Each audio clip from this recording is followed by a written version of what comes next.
konsumido. Sa dami ng problema ng tao bayan, pati ba naman yung problema ng mga politiko o problema pa ba ng tao? Kaya lang naman ang tao bayan, pag mag-aalala, yung mga politiko, magkakaaway, yung magkakapibahay, magkakaaway din.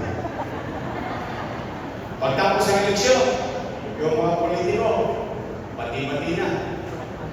Yung magkakapit-bahay, kaaway pa rin. Kaya manatag kayo, mga lola ko. Meron ba nung sumisip nyo kanina rito?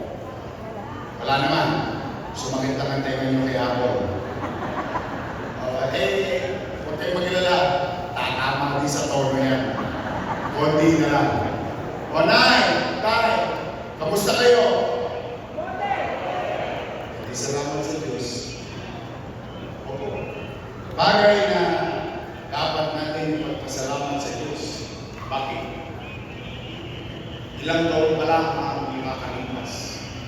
Lahat tayo, kasama kami, natatakot tayo na baka tayo magutom o mamatay sa infeksyon ng COVID-19. Lahat tayo namamangga. Takot na takot tayo.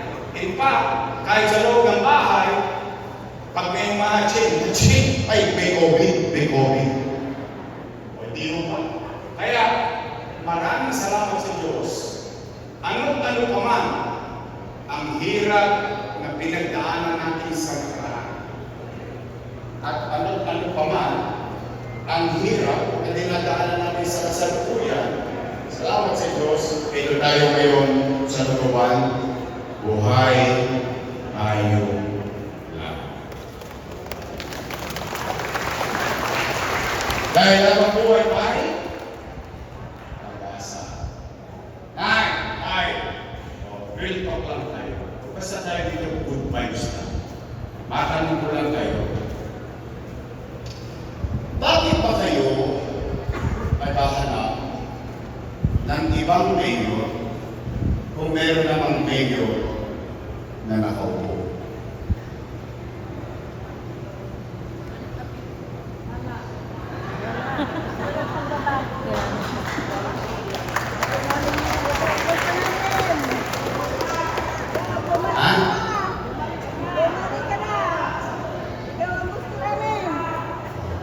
Hindi, kaya ko yan naitanong kasi gusto ko lang malaman niyo na nangangamba din ako. Bakit po? Dahil yung mga nakaupo, mga alaga ko. For almost 20 years, inalagaan ko yan na yan. Bakit? Bilang pagtanaw ng utang na loob kay Danny. Alam niyo yan. Hindi ko yan tinukli. Hindi ko yan binat. Ang katotohanan, tayo mga Pilipino, isa sa tinatapos ng ilong natin o ipinagmamalaki natin ugali sa buong mundo, tayo mga Pilipino ay marunong tumanaw na at ang utang na loob ay walang katapusan pa yan. Tingnan po natin.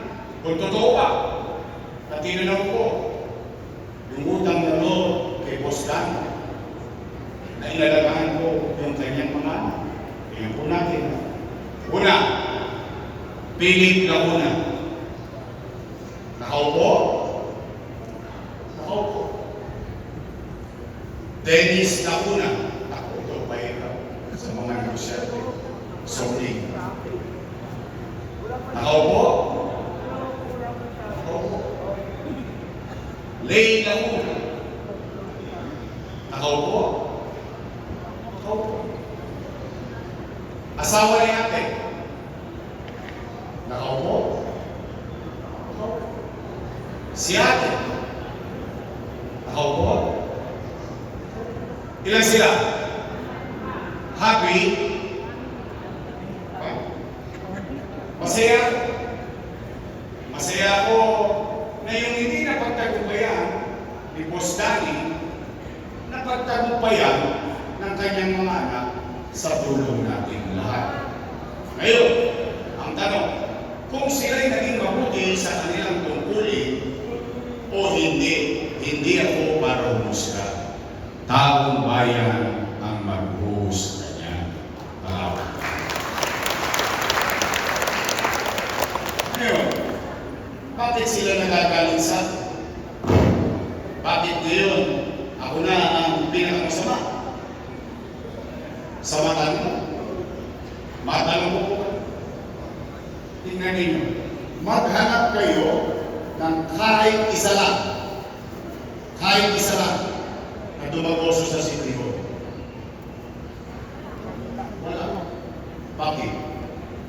Bilang pagtanaw ng utang na loob kay Boscan, inuna ko muna yung mga anak niya at isinantabi ko yung mga anak. Ano? Dormen, tatanaw ka pa ba ng utang na loob? Sagot, opo. Bakit? Yung Pilipino ko. Ganun talaga tayo mga Pilipino. Kaya naman, meron lang akong pakiusap. Baka naman kung po pwede, sa ibang bagay naman ako tumanaw ng utang na loob. Bakit? Utang na loob din naman ako sa taong bayan. Kung wala ang Diyos at wala kayo, wala ako sa kinalalagyan ko ngayon. Ngayon, masama naman bang tugunan ko yung panawagan ng taong bayan? Eh yung taong bayan ang sumisigaw na, bumalik ka na, bumalik ka na, bumalik ka na. Taong bayan na sumisigaw ng bumalik ka na, eh ako sinigawan niya. Ay, wala na tayo! Napanood nyo? Napanood ko din eh. Eh bakit sila nagagalit? Hindi naman sila may-ari ng pwesto na yan. Pag-aari yan ng taong bayan. In fact, empleyado na kami ng taong bayan. At ang kontrata namin, 3 years. After 3 years, expire. Tapos babalik ka ulit sa taong bayan. Magre-report ka sa taong bayan. Magpaparenew ka ng kontrata sa taong bayan. Pag sinabi ng taong bayan, approve, another 3 years. In fact, ang katotohanan, kapag ikay naging mabuti sa iyong tungkulin, kahit hindi ka na makita ng taong bayan, iboboto ka ulit ng taong bayan. Tama po ba? Nagagalit. Ba't daw ako babalik? Kung nagmabuti kayo, wala sana silang dapat ipakampa. Eh bakit natin pangungunahan ng taong bayan? Taong bayan naman ang pipili. E di na niya, bakit ako hindi magtatampo? Bakit ako hindi magdarangay? Iwawaglit lang ako na wala. Binago-bago na nila. O partikular na binago nila. Patungkol sa senior citizen. Tayo, mga lolo't lola na nandito ngayon. Totoo ba yung ginawa nila na kapag sa quarterly pension or monthly pension at quarterly ang bigayan, kapag wala ka sa araw ng bigayan, ng payout, forfeited na yung pension mo? Mali yun. Bakit? Alalahanin natin kung paano ginawa yan. Alalahanin natin. Total, wala pa naman tayong Alzheimer's. Wala pa. Tingnan po natin Nay. For the first time in history ng Maynila, kayo na mga mamamayan, boboto ng batang mayor. Kasi ang binoboto ng mga taga-Maynilang mayor, lagi yung konti na lang ang birthday. Tama ba? But that's very practical. But you took and gambled to elect a young mayor.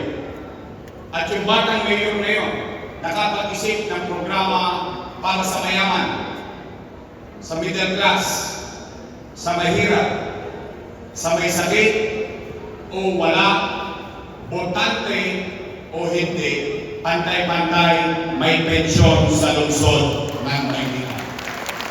Tama ba? Anong sabi ko? Tay, pumanatag ka.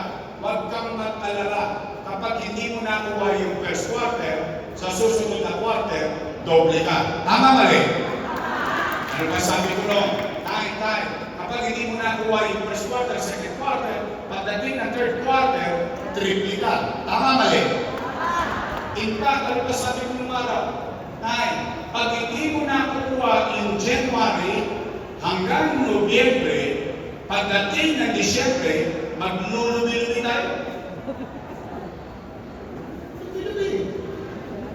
Enero, Febrero, Marso, Abril, Mayo, Junyo, Julio, Agosto.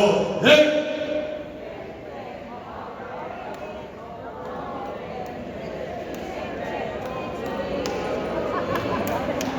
Talagang matanda na kayo. Alam niyo yung kanta. Diba? Anong ibig sabihin? Yung matanda, panatag ang kalooban na kahit hindi niya makuha buong taon, pagdating ng Disyembre, 6,000 siya. Kung dalawa silang matanda sa bahay, 12,000. Kung tatlo na silang senior citizen sa bahay, 18,000. Wala siyang takot. Wala siyang pangamba. Ngayon, ano nangyayari? Alam mo naman yung mga matatanda, malalapot ang dugo niya. Maaga natin gising niya. Sa nervyos, dahil hindi naman niya alam yung araw ng payout, pagkagising niya, sabi po tayo matanda. Chairman, anong balita? Nay, wala pa. Ay, sawi, uwi. Gising ulit, pinapakasa, saan naman yung pupunta? Uy, Chairman, ano na nangyari? Lolo, wala pa. Mamalas-malas mo, yung matanda, tinawagan na ako. Lola, namimiss ka na namin. Pasyalan mo naman kami dito sa Cavite. Lolo, namimiss ka na namin. Pasyalan mo naman kami dito sa Bulacan. Siyempre yung matanda, walang nagawa. Tinawagan na ako. Nagbakasyon. 2 days after, balik ng Binondo. Saan naman pupunta? Chairman, any update? Nakunay, nagkabigayan kahapon, wala ka.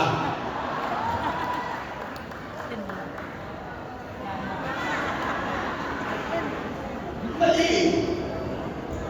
Why? Bakit mo kailangan pahirapan? Kakakarambot na pera. Sa totoo lang ito, real talk tayo Yung iba naman sa inyo dito hindi naman kailangan yung 500 May 500 naman kayo. Sa totoo lang. Kaya lamang, alam mo yung itinatangos ng ilong matanda na sa hinaba-haba ng panahon, ang daming ilong. Sa tagal-tagal kong pamumuhay sa Maynila, ang tagal-tagal ko na nagbabayad ng amilyar. For the first time, nagkaroon ako ng beneficial directly from the city government. Ay, may halaga pa pala ako. Ay, may bilang pa pala ako. Ay, pinagmamalasakitan pa pala ako ng pamahalang lungsod ng Maynila. That's the purpose. It's not the amount. It's not the money. It's the act itself. Tapos ni 500 piso, papahirapan mo pa yung matanda. In fact, yung iba nga sa inyo dito, pinagagalitan pa ng anak Ay, huwag ka nang pumila dyan ng init-init. Baka may stroke